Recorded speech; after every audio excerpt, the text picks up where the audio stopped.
this thing broken?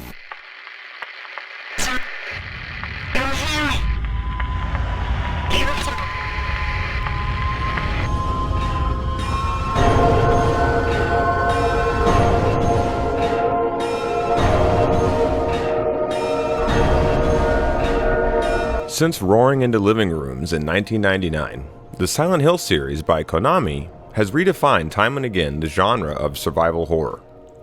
But a huge portion of its impact, as we'll discuss in this video essay, is indebted to a niche genre of music, unique mostly to Japan, called harsh noise, or sometimes J-noise. And the two bands that harsh noise has influenced that have in turn directly influenced the creation of the Silent Hill series are the bands Sonic Youth and Nine Inch Nails.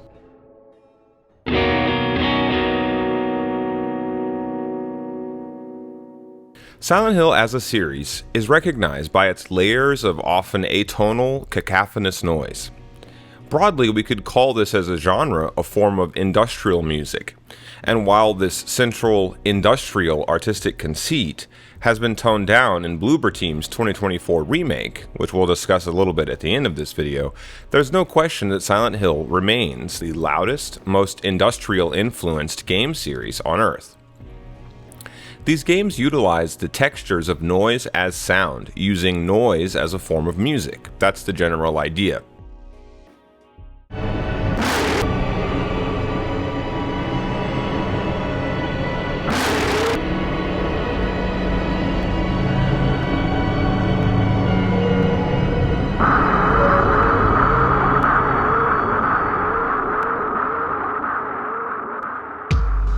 That's what gives the classic run of Silent Hill titles their singular signature industrial sound design.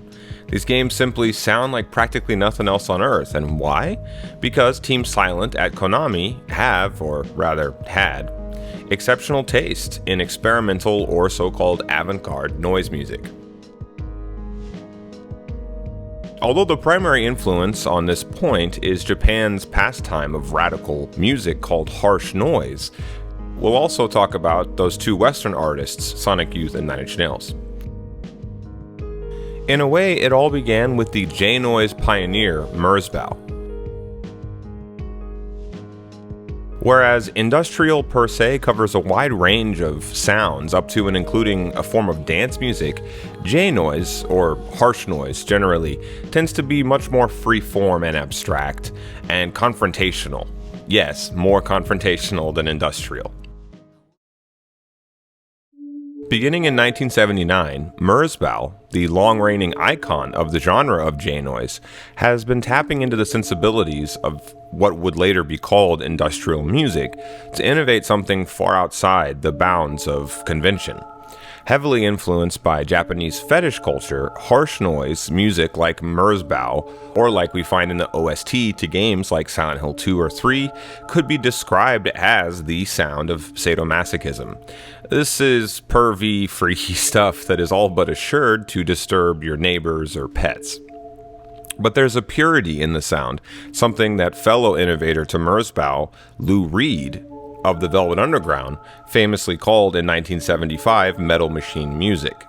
And like the album with that name also sort of represents, yes, there's something troll about this genre of harsh noise.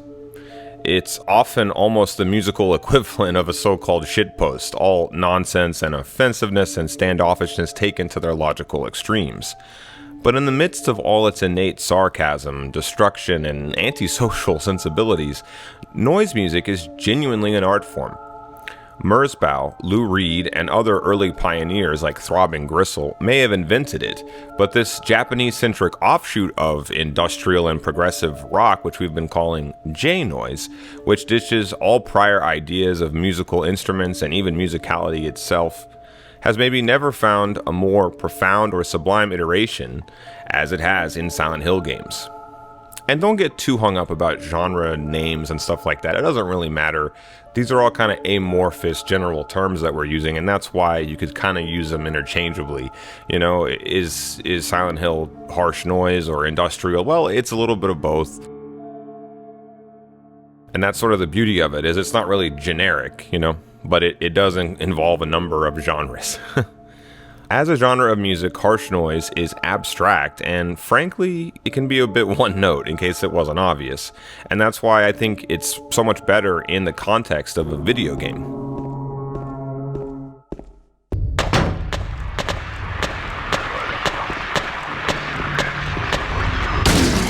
Team Silent's Akira Yamaoka uses harsh noise and industrial, as well as related subgenres including noise rock and trip-hop, to give the luridly bizarre Silent Hill games their heart and soul. If you love Silent Hill games, you actually may already enjoy harsh noise or J-noise artists like Merzbow or Hijokaidan a lot easier than other people, since your brain has already been essentially primed by Silent Hill to understand it.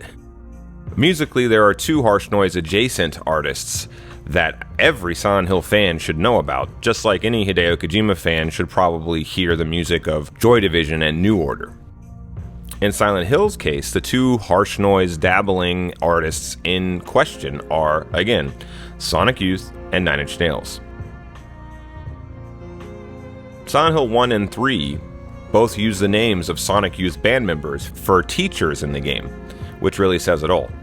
For decades, Sonic Youth were the face of the genre noise rock, which is like harsh noise, but, well, less harsh and weird. While still plenty weird, for the most part, as implied by the rock part, noise rock is more palatable to fans of rock and pop music. Sonic Youth revolutionized this genre just as Silent Hill, in its own way, pioneered new ways to musicalize noise and feedback in the medium of video games.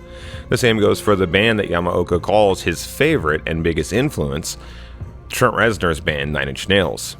And I'd go so far as to say that texturally speaking, Silent Hill 2 and 3 just would not exist without 1994's The Downward Spiral.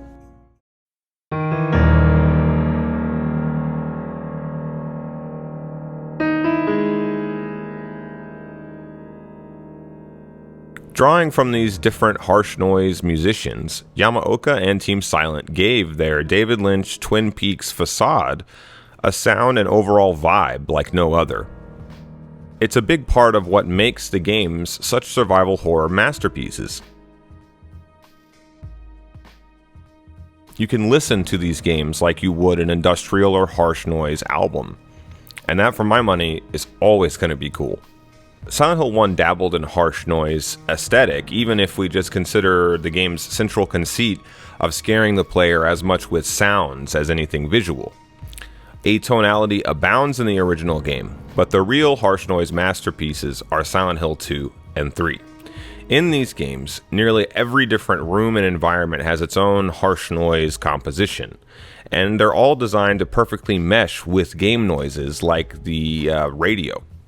Silent Hill 2 and 3 took huge musical inspiration, as I mentioned, from Nine Inch Nails' The Downward Spiral, which is just as beautifully ugly and noisy in its sonic palette as the Silent Hill games.